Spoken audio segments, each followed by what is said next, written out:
The entire economic system of the US is predicated on the petrodollar. It's the most important piece in this whole Jenga tower that is the US economy. Let me explain why before we talk about what just happened. So petrodollars, essentially, the arrangement that Nixon did with the Saudis back in the 70s. In the 70s, when Nixon cut the ties between the dollar and the gold, he shifted to oil. He basically made a deal with the Saudis that OPEC would only sell in dollars. Essentially, if you wanted to buy oil, I mean, come on, who doesn't need to buy oil? They'll have to pay in dollars. Now, that sounds insignificant. I mean, who cares about which currency you're paying in? I mean, who gives a shit? Well, hold on a second there, sport. I'll explain in a second why. So basically, if you buy in dollars, you create demand for the dollar. Because if you want to buy oil, you need to sell your own currency, whatever it is, to buy some dollars, which means there's always a demand for dollars. And if you want to do any oil projects, if you want to hedge against currency risks, you have to keep dollars on your balance sheet because, that's how you manage risks. Basically, it creates a massive, massive demand for the dollar. And in case you didn't know that, OPEC generates about 80% of the world's global oil production. Now you think about Russia as a big producer. Well, OPEC is way, way bigger. Now I'm not going to name every single country that is in OPEC, but basically the three main players are Saudi, UAE, and Qatar. And out of those three, basically Saudis, they call the shots. No disrespect to my brothers in Qatar, in the UAE, but I mean, Saudi is like the US in the sense that Saudi to OPEC is like the US to NATO. They're very, very important. And I guess in that example, Canada and the UK would be the UAE. They always move in concert, right? So basically, here's the thing. So lately, you've been hearing a resurgence of all these dollar rip fraudsters that basically promote this idea that the petrodollar is about to die and that the US dollar would lose its status as the world's reserve currency. That status is basically maintained because of the petrodollar, because the demand for dollars are so high. Every single government wants to hold on to dollars on their national bank because it keeps the world's safest, most secure currency for whatever reason, as a foreign currency reserve. Now, over the years, there's been a lot of chatter about different fraudsters and idiots about how the dollar is about to die. And mainly it came from the community of the precious metals pushers. And it's almost like a wishful thinking. They really want the dollar to die because they've been preaching about gold, or they know it's not going to die and they want to still sell gold. Lately, there have been people who, wrote books about it, so they needed to promote their books. And it's way easier to sell drama. I mean, I'm just going to make you a bet. This video that says good news in the title is going to have 1/10 of the views of the bad news title I had just 2 days ago. That's the reason why people are preaching this de-dollarization, rip the US dollar. Okay, let me explain something. That might or might not happen. But here's the deal.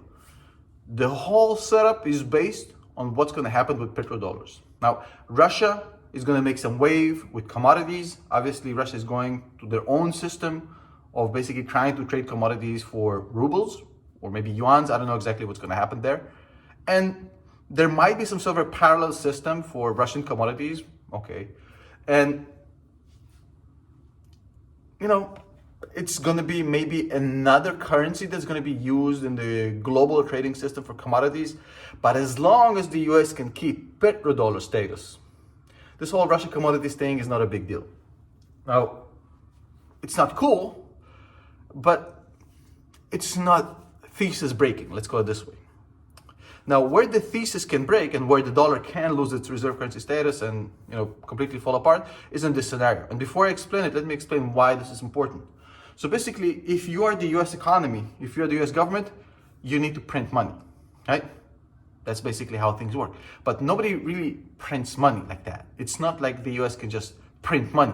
The way the US prints money is basically it issues bonds. People buy those bonds, and that's how you print money. Now, here's this. basically the idea. The people who buy these bonds from the US government are people who need the dollar for whatever reason. And as much as I, love retail investors, the main consumers of US bonds are governments. And if there's a high demand for the dollar, you know what happens? The higher the demand is, the lower the yield. The lower the demand, the higher the yield. They're opposite. We talked about it a lot with the bond market. It's like how good of a deal you're getting on the car you're buying, right? If you paid more for a car, you got a shittier deal. If you paid less for a car, you got a better deal. So it's the same thing with bond yields. But bond yields are really critical because if bond yields go up, the US government can't issue cheap debt, which is a big problem. You need to be able to issue these bonds at very low rates because the US is already basically buckling under the pressure of its current debt payments on its US national debt. So the demand for dollars is really critical to keep the yields down and allow the US government to issue cheap debt. And that demand only exists if the petrodollar system creates demand for the dollars from every single government that's buying oil from OPEC, which is pretty much everyone. So now that we understand this principle, here's the big question. So is this happening? Well, the Saudis came out and basically said, I think a week or two ago, hey, we're considering switching to the yuan instead of dollars. Earthquake. Now, this is blasphemous, but and yes, it shows that there's an erosion in the holy status of the US dollar, but I'll explain to you in a second why it wasn't a big deal. What basically happened, and the most important thing that happened, is that the past 2 days we saw even more improvements kind of to the situation that showed that this whole Saudi thing was just a head fake. So Saudis say that, and basically what's going on here is that the US government and Saudis are not getting along. Ever since Trump left office, MBS, which is the ruler of Saudi for all intents and purposes, and Biden don't get along. Biden, is angry, or when I say Biden, I mean the Biden administration, they're angry at what happened with Jamal Khashoggi, and they want to, liberalize Saudi, and they want to basically punish Saudi by making a deal with Iran, and Iran being a massive enemy of Saudi. So basically, the Saudis are feeling like the US is treating them like shit. Now, if you're a main trading partner, and your partner sells you a very important thing, which is the petrodollar status, and you treat him like shit, eventually he's going to say, hey, dude, I thought we were partners here. What the fuck? Basically, that was Saudi's way of saying that. Now, you have to understand, Saudi relies on the US for a whole bunch of shit. It's a very big country with a lot of money, but it's a symbiotic relationship. As much as the US dollar's status is critical to the US economy, the US economy is pretty much on the brink of collapse without the petrodollar. Saudi is on the brink of collapse without the United States because of military needs, military technology, US energy production technology, which is being used on the ground in Saudi, which would not be available, US money that goes into energy production. There's so much intertwined in the symbiotic relationship. It's like trying to separate Siamese twins that have no separation. It's impossible. So that's why I said it's a head fake. But they did it basically to say, hey, we need more stuff from you. We need you to relax.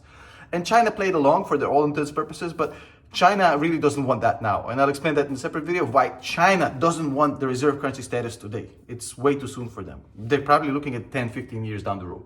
They're not ready. Mainly because they're an exporter. They need more inflated yuan right now.